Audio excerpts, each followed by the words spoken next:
Hello everyone, in this video we'll see how to make ukditse modak. So this is a Maharashtrian delicacy and specially made during Ganesh Chaturthi, a very popular prasad. These modaks are served hot with ghee. Let's take a look at the recipe.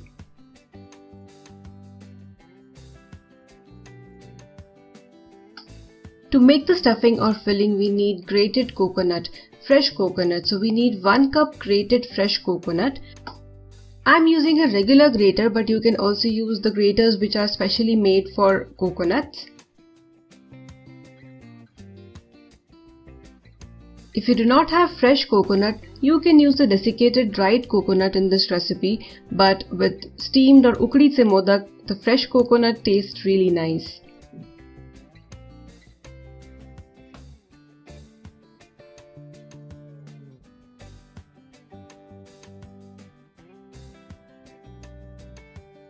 So measure 1 cup. So the measuring cups and spoons I use have 1 cup equal to 240 ml. Heat a pan and add 1 teaspoon ghee. Now add the grated coconut, half cup plus 1 tablespoon jaggery or gur. Now keeping the flame between low to medium, you need to cook this mixture till the jaggery or gur melts. We don't want to overcook this.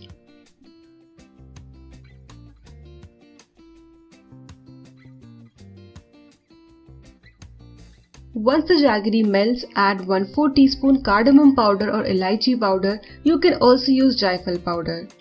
1/4 cup chopped dry fruits. So I've used almonds, cashew nuts and walnuts, but you can use dry fruits of your choice. Just mix everything well. We want the stuffing to be a little wet because it tastes really amazing. Switch off the flame or turn off the heat and let this mixture cool down.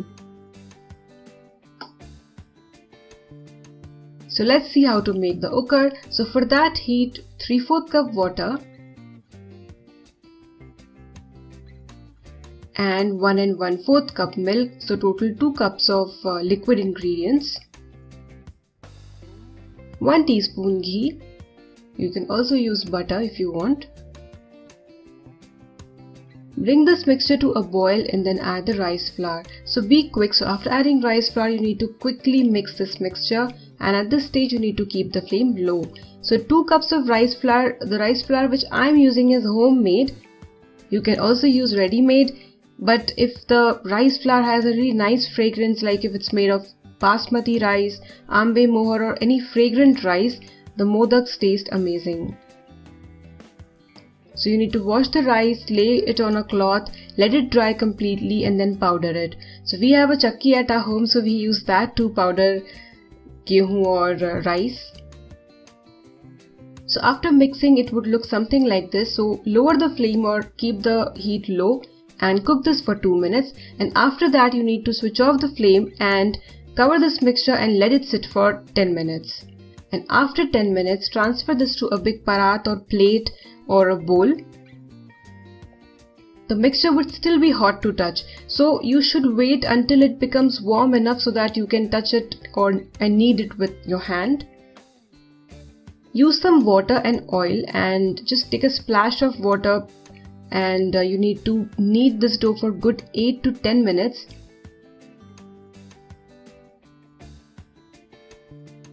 So a little water and oil. Don't use a lot, just a little bit.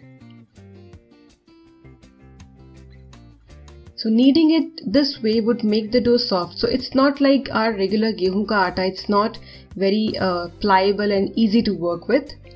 So if it's sticking to your hand, just use little water and oil.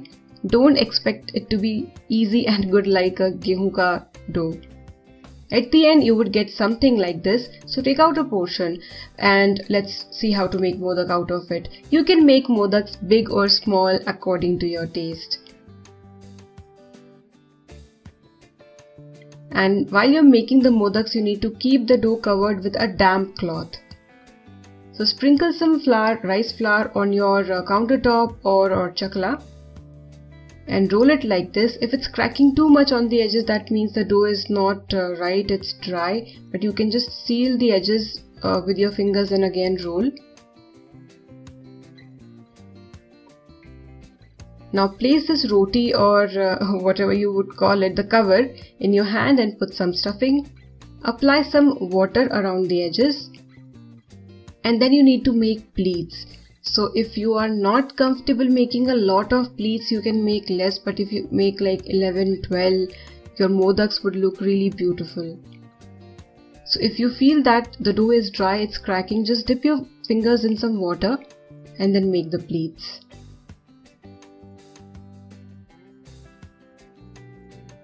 So after making all the pleats, add a little more stuffing.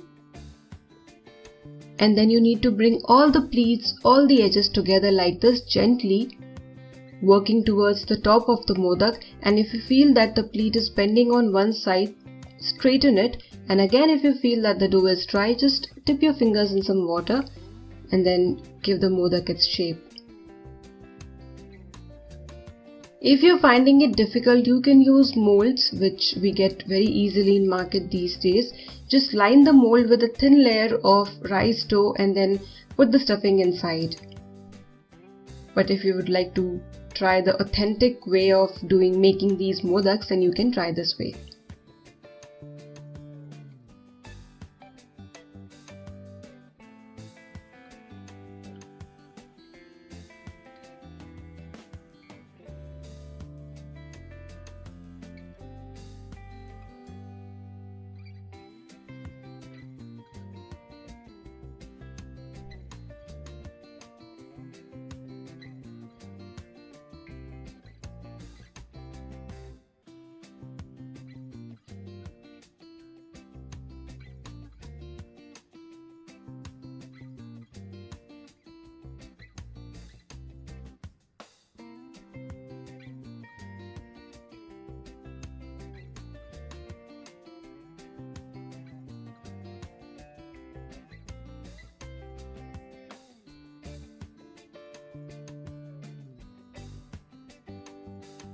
When you would be almost done making your modaks, heat your steamer, or if you do not have a steamer, heat some water in a pan, place a stand, and then you can use a chalni, a sieve, or if you have a steamer, just put some water at its base and bring it to a boil. So here the modaks are ready and it's time to steam these. Look at the pleats. The pleats look beautiful and the modak is gorgeous.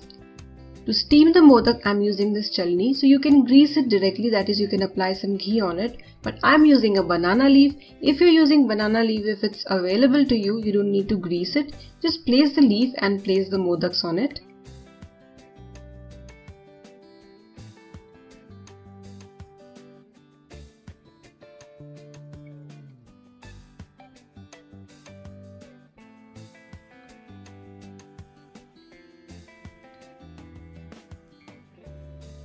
The modaks are ready to go in the steamer or in your steamer setup.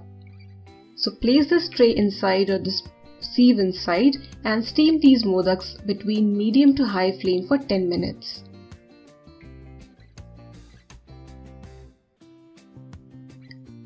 Wow, these look beautiful and these are fantastic to eat when these are hot. So you can make some for the prasad and later some hot modaks just to eat. So put some ghee on it, on each modak.